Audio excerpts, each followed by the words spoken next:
Aritmos, partner Platinum de Sage, líder en ERP i solucions tecnològiques especialitzades per a la gestió d'empreses del sector agroalimentari, patrocinador principal d'aquest podcast.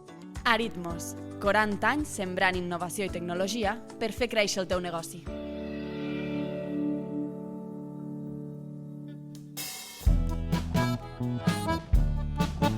Som Rurals, un podcast sobre el món rural des del món rural, amb Albert González Farran.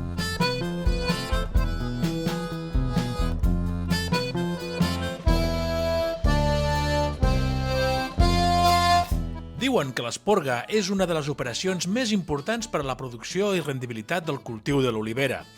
Per aquest motiu s'organitzen sovint i de forma repetida jornades tècniques per actualitzar i millorar els coneixements sobre aquesta pràctica. L'objectiu és ben clar, abaratir el seu cost.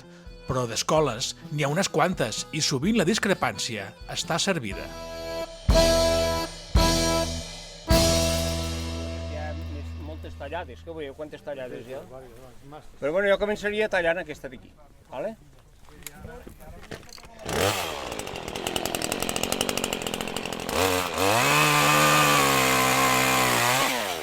Som aquí al terme de Cervià durant la jornada d'esporga dels olivers amb el professor Carles Cabús i amb el coordinador de l'Escola Agrària, el Miquel Vilaginés.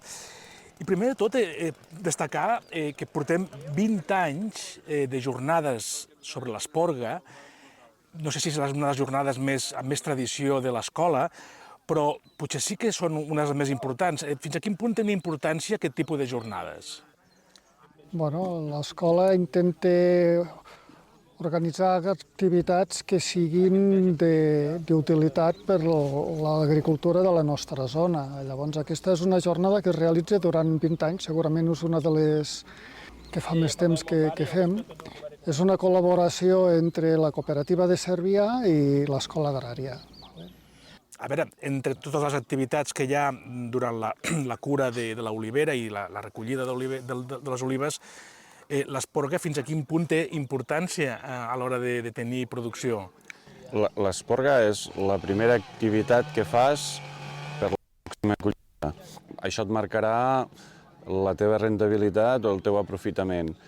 Però la dinàmica que fa l'esporga, a part de la importància que té per acabar tinguent més rendiment a la teva finca, és rendibilitzar costos. L'agricultura s'ha tornat molt entre cella i cella a baixar cost. Cost sobretot de mà d'obra. I amb aquesta jornada de poder el que s'està fent visible és mecanització i menys cost de mà d'obra. Els olivers, en aquest cas, s'estan fent unes podes perquè es pugui a la llarga utilitzar el vibro, reconduir aquestes formacions que es collien sense vibro, portar-les a l'intensiu, perquè d'aquesta manera també la collita sigui mecànica. Perquè l'agricultura amb tots els cultius s'està intentant baixar mà d'obra, perquè si no, no poden ser competitius ni rentables. En aquest cas, reduir el temps de mà d'obra amb l'esporga no és tant una mecanització, sinó una millora de coneixements, no? De saber com es talla, no? Com s'esporga, potser. Sí, perquè el que ha aconseguit aquest tipus d'esporga és una constància de productivitat, és a dir, una alternància que moltes vegades es produïen amb els cultius, ara s'està evitant, però sense cap mena de dubte, aquesta esporga va i entra perquè estem 3 minuts per arbre i perquè fem 500 arbres al dia. Si no, no sortirien els números. I aquest tipus està clar que ha funcionat, és una poda agressiva, tallar amb motosserra és una poda agressiva, no anem a estisora curta, però la seva eficàcia de funcionament, amb rentabilitat, de sacs per arbre que parlava el professor Mateu, entra i s'està practicant cada dia més perquè es baixen els costos on amb l'olivera eren molt importants. Els costos de mà d'obra amb esporga. Amb aquesta jornada, òbviament, hi ha molts alumnes de l'escola, però a la vegada hi ha molts professionals. Són jornades sempre obertes als professionals, als pagesos, o només en aquest cas? No, totes les jornades que organitza l'escola estan oberts, tant a pagesos, a persones interessades, persones que tenen inquietud per aprendre una nova tècnica, i també aprofitem perquè els alumnes de l'escola vagin a les demostracions i vegin els especialistes com treballen i quins consells diuen. L'organització de les jornades és que l'escola copsa una mica les necessitats del sector i planteja activitats que siguin útils, que siguin d'aprofitament per la gent o pels interessats. I aquest amb Esporga té demanda normalment? Sí, és una activitat que es fa durant molts anys i sempre hi ha hagut molta assistència. Sempre a Cervià? Sí. Per què? Perquè l'important a l'Esporga no és esporgar un any, sinó és veure l'evolució de l'Esporga dels anys anteriors, com han respost els arbres. Llavors, si cada any s'anessin canviant de finques, això no es podria veure. Llavors, sempre se fa a les mateixes finques i permet veure l'evolució al llarg del temps. I Cervià també té una cosa molt interessant, que una part del terme s'ha transformat de secà en regadiu. Llavors se pot veure l'adaptació d'arbres en secà, una esporga amb arbres més continguts, amb regadiu. I en regadiu també s'hi fiquen els nous sistemes d'olivera superintensiva. Llavors veiem els dos sistemes. L'interès dels alumnes amb aquest tipus d'activitat en concret, comparat amb les altres activitats de l'escola, és alta o és una activitat feixuga per ells? A l'escola tenen la formació reglada amb un cicle mitjà agropecuari. Agropecuari vol dir que els alumnes venen amb el sentit més ampli de tots els cultius. Territorialment a Catalunya els que ens venen de Solsona estan amb més ganes d'extensius, perquè és el que tenen els negocis familiars, o el seu ambient pròxim es cultiva més el cereal d'hivern. Tenim alumnes de Maials, Alfés, de Falset, de les Borges Blanc, de les Garrigues, que són els que presten més atenció, però és evident que on em toquen el que jo tinc més per practicar o més per aprendre, perquè és la part més professional, presta més intensitat d'interès que comentaves. Però sí que nosaltres intentem que veguin la globalitat, perquè a l'escola també estudien producció hortícola, producció ornamental, producció de viver, frutícola i mecànica, i altres generals que moltes vegades no són tan intensives per l'alumnat perquè no són les que tenen quan arriben a casa, però els intentem veure que una globalitat poden agafar idees. Hi ha persones que tenen garrofers o tenen vinya. Pot ser que agafin alguna idea d'aquesta poda de la vinya que diuen, ostres, ho podria provar al cultiu que jo tinc per referència. Llavors, ens intentem inculcar aquest interès generalitzat, no? Jo aclareixo els xupons. Xac, xac, xac, 2 o 3 tallades. Els xupons que queden, diuen, os que he de brostar més perquè ara aquell m'ha foradat per tot arreu. Solució. Protecció. Xupons amunt i no es decanten. Josep Ramon Mateu, de Bellaguarda, porta 45 anys ensenyant i practicant, evidentment, l'esporga a l'olivera. He sentit que t'agrada més ensenyar que treballar en aquests moments amb l'esporga. Bueno, jo tot el que és el món de l'olivera m'encanta, no? Llavors, m'és igual esporgar que totes les feines que s'ha de fer, però una cosa que em pica el coquet és poder fer això, aquestes jornades que ensenyo d'esporgar la gent, no? Això m'encanta. De totes les tasques que hi ha amb el cultiu de l'olivera, fins a quin punt és tan important l'esporga? Bueno, l'esporga a l'olivera és necessària per airejar una mica, que entra el sol, i que es pugui il·luminar més les olives, que siguin de més qualitat. Però, clar, tornem a lo mateix. L'esporga, l'important que té, diríem que és la segona despesa més grossa que hi ha al món de les oliveres. La primera despesa és collir les olives i la segona despesa és l'esporga. Llavors, mitjançant aquests sistemes, clar, aconseguim rebaixar els costos d'esporga pràcticament al 90%. Al 90%? Sí, els costos de l'esporga. Llavors, clar, vulguem o no vulguem, així podem aconseguir fer més olives, doncs clar, tot va favorable, no?, en aquest sentit. Amb 45 anys d'experiència, què és el que ha canviat més amb la tècnica de l'esporga, o no ha canviat gaire? Bueno, jo veig que ha canviat molt, perquè moltes vegades m'anava sobretot a la zona de Reus o cap baix a les Terres de l'Ebre, i tots els olivers estaven tots pelats, tallaven tots els xupons, tots els llucs, els tallaven tots 2 vegades a l'any, i ara això, doncs, clar, no es fa. Primer que res perquè té un cost econòmic molt gran, i llavors, segona, perquè hem aconseguit que gràcies als xupons, que és la rama més jove que té l'arbre, doncs també ens fan olives. I llavors aconseguim que facin les olives, moltes més olives en rama jove. Tu estàs especialitzat en la tècnica d'esporgar arbres de cultiu tradicional. Bueno, és igual, tot el que és olives, sí, me va bé. Bueno, però hi ha el superintensiu, que és el... també en faig molts. Arribarem a un punt que la tècnica tradicional o el cultiu tradicional de l'olivera desapareixerà completament o depèn de l'orografia, depèn de si arriba l'aigua o no? A veure, això depèn. Ara es fan les plantades superintensives i allò doncs, què fan? Doncs, bueno, la collir és molt barat. Ara les feines d'esporga, d'abonat, totes les despeses són més cares que ni pas en el sistema tradicional. Menys el collir les olives. Collir les olives, quan es fiques la cosechadora allí, se n'avança molt més. L'esporga no és una ciència exacta, és a dir, quina branca tallar i quina no, al final també depèn de la intuïció de cadascú. He escoltat alguns dels teus alumnes una miqueta discrepant amb tu. Fins a quin punt va a missa o no va a missa la tècnica aquesta de l'esporga? A veure, jo intento que l'arbre no sigui molt alt, sobretot, perquè si has de collir a mà i l'arbre és molt alt, ja tens un problema. Llavors, clar, et costarà molt més. Esporgar igual, hauràs d'anar amb un xurret llarg. D'esporgar amb un motosserra curt, amb un motosserra llarg, doncs pots avançar tranquil·lament el doble més. Avances molt més el xurret petit perquè et pots situar al davant de l'arbre i veus més bé les rames. Aquí si anés amb el xurret llarg no t'hi podries ficar aquí. Llavors, clar, per això m'agrada tant el xurret curt, perquè així podem ficar-nos davant de l'arbre, veiem més bé, que no es veu tan bé per fora, i llavors veiem més bé les rames i llavors puguem gestionar. Què gestionarem? Volem tindre un arbre amb el mínim de tronc possible i el màxim de fulla. Però per arribar aquí no vulguem solucionar tot en un any, que potser aquest arbre té 80 anys i ja el volem solucionar tot en un any, no.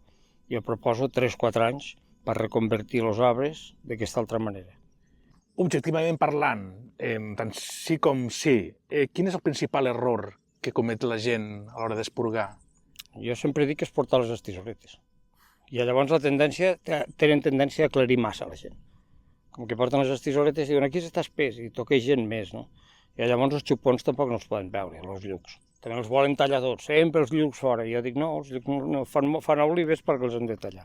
Aquest és el gran problema que tenen la gent. Però bueno, ho han aconseguit, se va fent, cada vegada hi ha més gent que ho fa.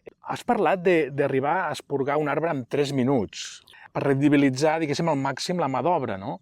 Això no requereix un esforç físic. Quants anys tens, perdona?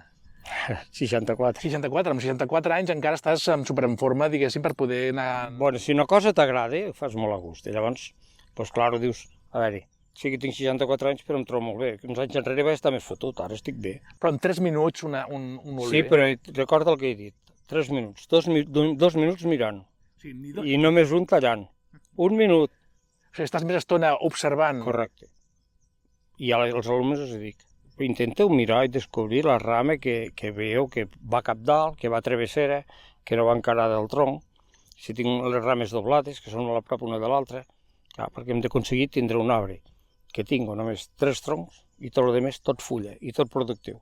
En canvi, d'altra manera, quan es poses l'estisoleta no talles cap rama, tot ho aclarixes, l'arbre vegeta i es torna a quedar molt espès. En canvi, de l'altra manera, hauríem finestres que entra la llum i així aconseguim l'arbre més sanejat.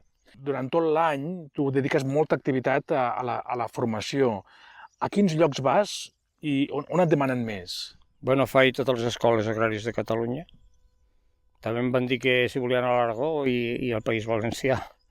Però clar, ja en tinc prou en Catalunya, no em cal anar a cap més lloc perquè ja en tinc prou, no? Però sobretot faig escoles agràries, federació de cooperatives, moltes vegades ho fan ajuntaments, cooperatives agràries, pobles que són més urbanites, que em fan molta gràcia perquè tenen poques olivers i va allà només a ensenyar-los, no? Clar, hi ha vegades que vaig a fer xerrades a les fires de l'oli. No és el meu fort, però bueno, m'agrada parlar de tot el que és el món de l'oli. Cooperativa d'Ivars i secció de crèdit. 110 anys d'agricultors i ramaders dedicats al millor ofici del món, produir aliments. 110 anys contribuint al desenvolupament econòmic i social de les famílies i el nostre entorn rural.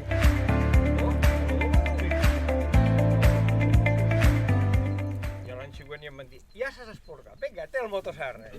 Som aquí amb uns quants pagesos de la zona, de la comarca, i volia saber una miqueta la vostra impressió d'aquesta jornada. Alguns heu vingut per primera vegada, altres ja porteu alguns anys venint. Per què heu vingut? Sempre està bé un dia canvi d'impressions amb els companys i no sé, sempre hi ha idees noves. No pots estar parat és anar enrere. Crec que s'ha d'estar al dia, encara que siguem aquí tots grans. Però realment l'Esporga és tan important com per dedicar-hi una jornada? Quina importància té l'Esporga de l'Olivera? Clar que en té d'importància, sí que en té. I jo em penso que hi haurà, un ho farà d'una manera, l'altre ho farà d'una altra manera, però d'importància, clar que en té, i sobretot, més que res, aquí ja s'hi aplica bastant aquest tipus d'esporga així. Ara, d'aquí ve molta gent de la banda d'allà a Tarragona, que allà és un altre món, això, quan veuen això, tallar aquests cimals i això. Per tant, jo em penso que d'importància, clar, que en té. Us ha vingut alguna cosa de nou de la jornada d'avui? Alguna cosa que sigui nova o ja ho teniu tot après? No, perquè ell té la seva idea molt clara, ja sap com els vol els arbres, i bueno, aquí tenim contradiccions. Aquí per la manera que fem que la recol·lecció representa, aquí ell deixa una sèrie de rames que en altres no ho veiem prou. Dona'm detalls, quina és la... Veiem rames fondes, ell no hi pateix en les rames fondes, veiem aquestes llocades de dins que amb el vibrador no vibren, i això doncs en altres les mirem de treure. Aquest tipus de rames, ell té una idea i aquí n'hi tenim una altra. Els adaptem al sistema de recol·lecció nostre, que és vibrador, principalment, saps? I, bueno, ara, jo per producció potser sí, perquè els deixa molt espessos, i un arbre amb una bona anyada que hi hagi saó i que d'allò, pot ser que et produeixin molts quilos d'oliva, d'acord? Suposo que no és una ciència exacta, no?, l'agricultura. És que ho fa diferent, que també fa 20 anys que ve aquí a Cervià, 20, i tothom no hi esporga igual. Uns esporguen amb ell, esporguen amb aquest motosserra petit, n'hi ha que esporguen amb el motosserra llac, n'hi ha que van amb el xurrac encara a les estisores, i això és una manera de treure's molts jornals, perquè el que val més calés avui en dia és la poda de l'olivera. La mà d'obra. I avui en dia és el que em deien els companys de l'escola agrària és que ara s'han de rendibilitzar costos i reduir al màxim el temps d'obra. És que ja està prou malament l'agricultura perquè no reduïm costos, perquè és que si no arribem, vull dir, aquest sector ja s'està morint, o fem alguna cosa o s'està morint, El que diuen a la tele, que hi ha tants beneficis ara dels pagesos, no és pas real. Les renges agràries han pujat, segons quins sectors, potser, potser no ho sé, amb tota aquesta guerra que tenim ara i els carburants i els fertilitzants, ara necessitem una sèrie de coses derivades del petroli, que ara ens complicaran la vida. Nosaltres només veiem que se mos puja tot. Bueno, el nostre producte no es belluga i el nostre s'abaixa. I el nostre que fem nosaltres s'abaixa. I després això d'aquí tampoc no és que sigui una ciència certa, perquè jo me'n recordo que quan feia agrària, ja fot 40 anys o un mes, quan parlàvem de l'esporgar era totalment diferent. Ells deien que les rames se deixaven les guies aquelles dalt, tot de les... Una formació de primàries, de secundàries, una altra teoria. I ara està demostrat que el que explicaven llavors tampoc no ho sabien, perquè ara diuen tot el contrari. Però d'aquí 20 anys, a veure, què ens expliquen? No, el que passa que també, inclús en el rec, això pots deixar uns ramatges molt més allò, que clar, el rec també t'ajuda molt a que l'arbre et produeixi i que estigui tendre, una sèrie de coses. Clar, el secar és una altra història, el secar. Que els vells sempre ens han dit que ho has de regular per la poda. Si tu deixes un arbre molt espès i molt d'allò, aquell arbre farà una oliveta molt petita i costarà, vull dir que entra el sol, que... Al final és més la rentabilitat que res. Al final és més el sistema de que un home així se farà 200 arbres al dia i abans els sistemes d'abans se'n feien 40 o 50. És més que res, més això que un altre. Reduir al màxim el temps. I no s'acaba reduint. I després, quan ara quasi bé que la recol·lecció s'ha mecanitzat, no té la importància que tenia abans, que ho aclarien, que ho deixaven d'una manera per passar la rasqueta i tot allò. Avui en dia no en té d'importància, és al revés, que si no està una mica gornit la màquina ho trinxa tot. Vull dir que llavors... És més com el tipus de fruita. I ara s'esporga d'una altra manera i a més que no trobes ningú per esporgar. No, és que no hi ha gent. El problema més gros amb això és que tu al temps d'esporgar no trobaràs ningú que et vingui. En qualsevol temps no trobes mà d'obra. d'obra. No trobes gent. No trobes mà d'obra. I aquesta manera és una manera d'esporgar ràpida i barata. Entre molts costos. No, barata tampoc no és. Bueno, sí, que és barata, a veure... Sí, home, tu, una persona que en un dia te pot ser 400 o 140... Sí, i si és de 5 persones... Sí, a veure, és reduir costos. Víctor Sas, enginyer agrònom, també ara participarà en aquesta jornada, sobretot amb la part superintensiva. Quina diferència hi ha entre esporgar, pels que no ho coneixem, una plantació superintensiva amb una tradicional? El que hem d'entendre és que una plantació tradicional té un arbre que realment pot tindre molta edat i té un volum de copa molt elevat. Pot ser que pugui fer fins a 4 metres d'altura i 5-6 metres de diàmetre, mentre un superintensiu realment te farà 1 metre i mig de diàmetre i una altura de 2 metres. A partir d'aquí, normalment, amb un arbre tradicional vas a intentar generar un lluc, una rama nova, que al segon any sigui productiva, mentre que amb un superintensiu el que jugues és a fer estructures molt més curtes de brotació perquè no et marxi d'una posició que és la posició en la qual pot passar la màquina cavalgant. Una de les preocupacions màximes dels productors és reduir al màxim la mà d'obra a l'hora de l'esporgar, perquè és que s'està encarint i, a més, costa molt trobar mà d'obra per a aquest tipus de feines. Les tècniques cada vegada estan millorant per rendibilitzar el temps amb l'esporga? Realment, l'esporga superintensiva pot portar una mica més de mecanització que l'esporga tradicional, no tota, perquè podem passar amb uns discos per la part superior per intentar frenar que siguem l'altura, però sí que per les parts que siguem de les vores, les parts de les parets, sí que s'ha de fer una poda manual. Però és una poda que realment és molt senzilla, molt més fàcil d'interpretar que pot ser una poda en vas i que potser no necessita tant coneixement. Per tant, persones que no venen d'aquest sector tan ben formades podrien ser possibles gent que poden ser esporgadores. Anem cap aquí? Anem cap a aquest tipus de cultius amb l'olivera superintensius o continuarem fent un mix de tot plegat? Crec que l'orografia de les garrigues i diverses zones és diferent.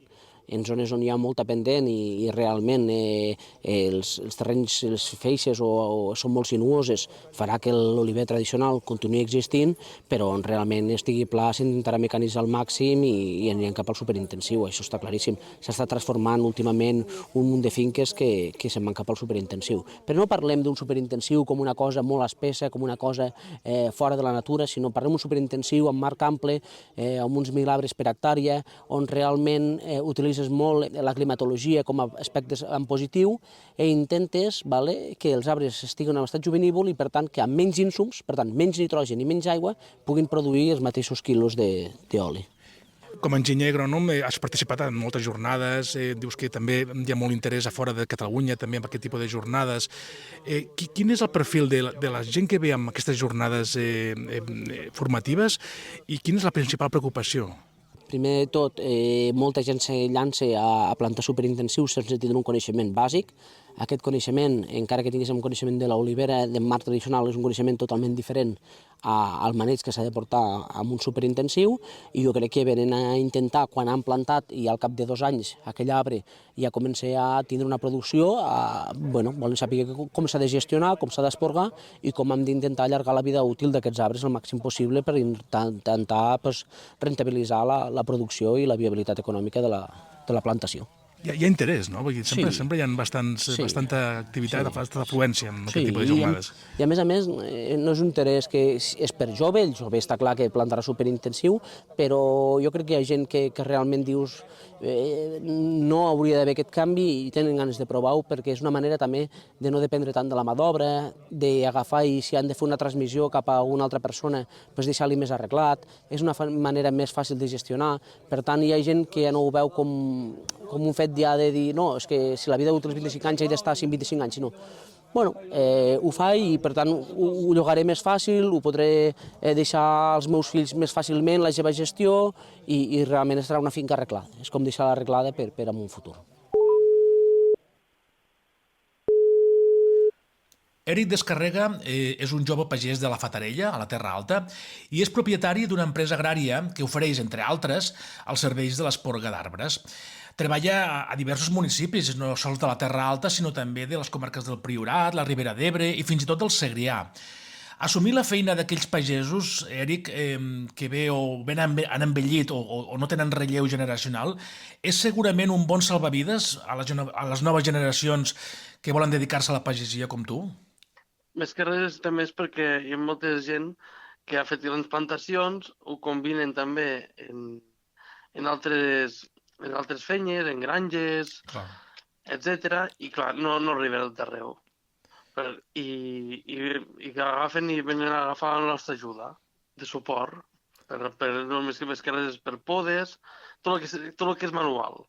Entenc que tu també tens finques de la teva propietat que també t'encarregues d'assumir i a la vegada simultàniament ho fas per als altres, no? És així? Sí, nosaltres tenim 50 hectàrees nostres d'olivera, ametller i cirera i a més fem serveis per a la gent. El que fem és poda d'arbres i manteniment de finques, desbrossar, jardineria. En relació a l'esporga dels olivers, com és la demanda? Quina demanda tenim? El problema és que no hi ha gent. No hi ha gent per fer el servei. I què passa? Clar, la gent ha plantat moltíssims arbres o perquè són grans o perquè treballen perquè ho tenen de segona que treballen fora o alguna cosa, no poden atendre les feines. I quina és la principal preocupació dels teus clients? És el preu que li pot costar la mà d'obra de l'esporga? No, la preocupació és que si arribaré a fer-ho, saps? Tenim molta demanda i jo sempre dic, clar, jo si no puc arribar ja no agafo la feina. Però la gent, tothom m'ho voldria, al febrer tot esporgat. Clar. Saps? I això és impossible. El que no puc fer és agafar, primerament, que no els trobaria, el que no puc fer és 40 persones, tindre 2 mesos i ficar-los al carrer. El futur és que no hi ha mà d'obra. Això és el problema. No hi ha gent per a treballar.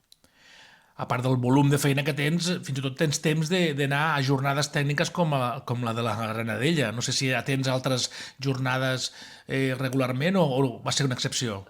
Ara, de moment, no tinc cap més de jornada, però per mi va ser un plaer poder ensenyar la nostra manera d'esporgar, que suposa que per molta gent és correcta, per molta gent suposa que no els agrada, però la nostra manera d'esporgar, i crec que la que està donant resultat és la que estem fent ara. Hi ha diferents escoles, no? L'escola d'una esporga mecanitzada, modernitzada, una esporga més manual. Quina és la fórmula màgica o quina és la que defenses tu? Jo sempre dic que tot el que es pugui fer en màquina és més rentable i millor que fer un manual.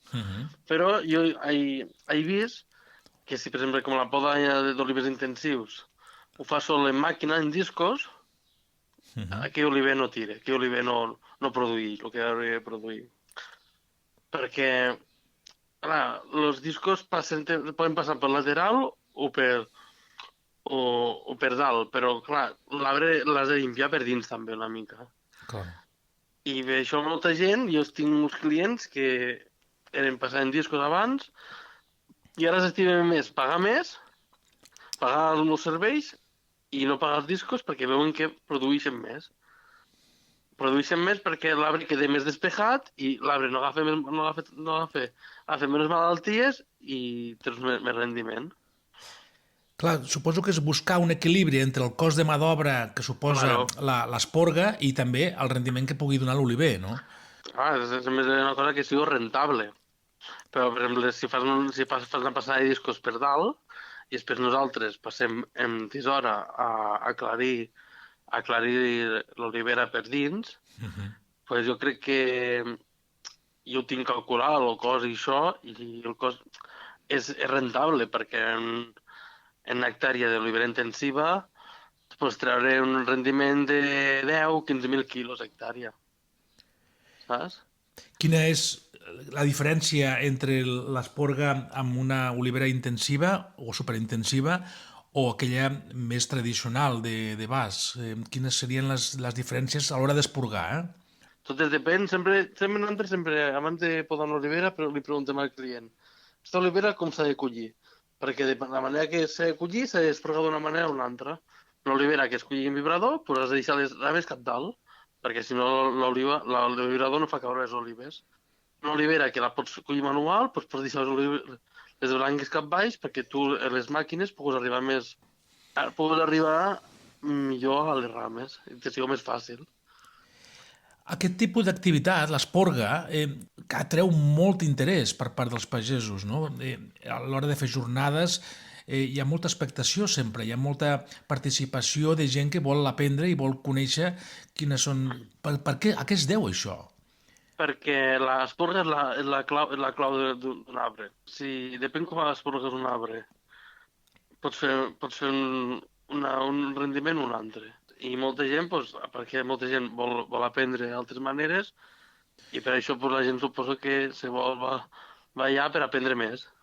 I suposo que no va en contra dels teus interessos que sàpiguin com ho fas, no? No, per mi, jo que ho sàpiga on fer, saps? El problema, perquè de feina vaig bé, però el problema és que no hi ha mà d'obra. Això mateix. I no trobem gent. La gent no... Bueno, jo hi he parlat en altres oficis i també estan igual. He parlat en fontaners, he parlat en tallers... No sé què passa, que no hi ha mà d'obra. Abans era la cosa que hi havia més, mà d'obra, i ara no n'hi ha. O la gent no vol treballar, o no ho sé. Sí, també jo reconec que el nostre sector és un sector pesat, és un sector que si fa sol estàs al sol... Caps de setmana... Si fa fred, estàs al fred, estàs a l'aire lliure, jo ho reconec. Que és un sector pesat, a l'estiu fa molta calor... T'has trobat amb moltes desgràcies a l'hora d'esporgar, és a dir, gent que no en sap i ha fet malbé l'arbre... He trobat arbres que han trucat a algú, i han fet desgràcies, i hem anat a arreglar-ho, però abans d'arreglar sempre dic al client farem el que podrem, no us penseu que una vegada podrem arreglar una destrossa, un arbre no el pots arreglar en un any.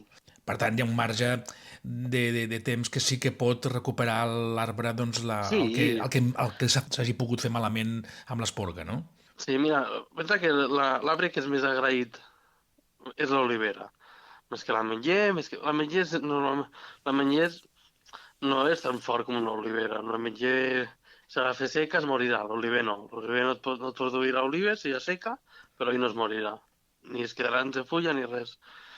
Jo crec que és dels arbres més agraïts de treballar. I l'arbre que també és l'arbre que respon més ràpid. Tu li fas una feina a una olivera i ràpid te respon. Sí, una bona feina, al cap d'un poc temps et dona un bon rendiment. Sí, correcte. I a l'inversa, si fas una mala feina, es recupera també més ràpidament. Correcte. Molt bé. Si tu fas una tallada malament o que sigui, doncs se recupera molt més ràpid un oliver que un ametller. Som rurals. Moisès Cubells és de la Palma d'Ebre. És una activitat contraposada a l'esporga manual, que encara es practica, o les dues es poden combinar? Se poden combinar, sí, se poden combinar, però fa molts anys que tenim intensiu a casa, poda manual, poda motosserra, i la manera de mantenir l'arbre vegetatiu tota la paret, i no tindre cap forat ni res, és amb disco. I poca poda manual. Nosaltres estem fent poda de discos i detrás anem amb unes estioles lunes de 2 mans i xurraques per treure les rames trencades de la màquina de collir olives i les estioles de 2 mans per si hi ha alguna rama que jo marco amb el disco. I no fem res més. No fem res més. Tenim una paret que hi ha molt poca ferida i no mos vegeta tant, no mos dispara tant. Lo tenim molt compacte, l'arbre.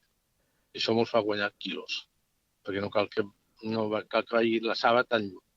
No us trobeu amb cap persona o amb cap expert que opini el contrari? Perquè en aquestes jornades entenc que hi ha ponents que defensen més la utilització manual de l'esporga. No sé si hi ha divergències, acords, com s'acaba d'aclarir aquest debat.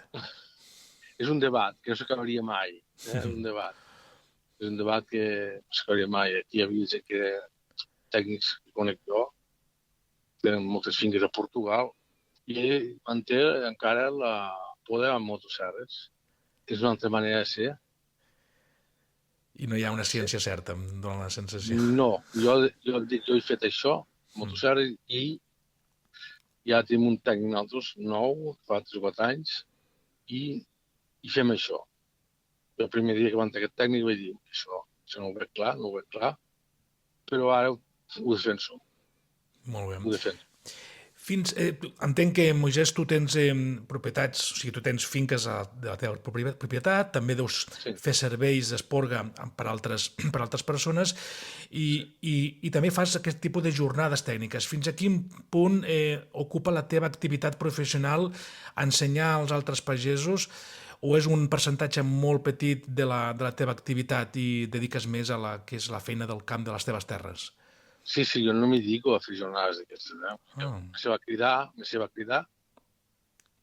i vaig anar, perquè clar, jo vull que entenguin això, perquè jo anava a un puesto, la Granadella, Garrigues, que defensa la motosserra i les estisores. Ho respecto, però veig que no. S'ha de treure mà d'obra, que és un problema la mà d'obra, molt seriós, i nosaltres hem trobat la manera de fer-ho sense mà d'obra, quasi. Jo vaig anar a ensenyar-los. Anava en un lloc que no estan acostumats a poder així. No ho veuen, això. Mira, t'ensenyaré un exemple. Jo estic en una finca d'encarregat de 100 hectàrees i em penso que tenen 20 anys, que són olivers. És superintensiu. I l'any passat vam fer recorregut. Fa 3 anys o 4 que fem la poda aquesta. Això t'ho diu tot. Una hora i 20 anys, puc fer record de collita per la manera de poda aquesta, i enguany torna a estar. L'esporga de les oliveres és, sens dubte, una ciència inexacta. L'augment dels superintensius i la possible introducció de noves varietats farà que les tècniques siguin cada vegada més diverses. Al final, com tot, el pagès haurà d'aplicar allò que més bé li funciona, a la seva finca, i sobretot que li sigui prou barata, en uns temps en què la mà d'obra és no sols cara, sinó també molt buscada. I ara, el Marc Freixinet. Ei, bones. Turbanites me diuen, oi, que bonic, Els arbres tots florits, floretes per tot arreu. És tot tan guai. I després venen per aquí i és tot el rato així. Un bicho! Abelles! Que me piquen! I a veure, anem a deixar una cosa clara. Les abelles no piquen. I si et cau alguna escarabatet al damunt, no et menjarà. El que heu de fer és estar tranquil·lets. Així que ja ho sabeu, si veniu al camp, no patís qui seu. Podeu estar tranquils, passejar, que encara que us passi una abella pel costat i la sentiu brunzir, no us farà res. Vale? Vinga, va. Salut! Som Rurals, un podcast produït pel grup Som Garrigues.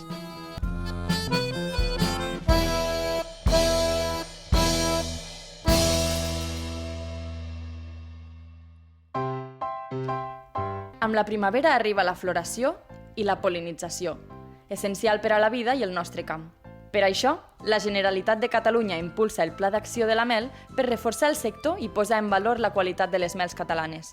Entre les mesures destacades hi ha la creació de la marca de mel d'apicultors i apicultores de Catalunya, un segell que garanteix origen, traçabilitat i frescor. A més, aquest any neixen els Premis Nacionals de les Mels Catalanes com a reconeixement a l'excel·lència en la producció de les mels a Catalunya. Generalitat de Catalunya, el govern de tothom.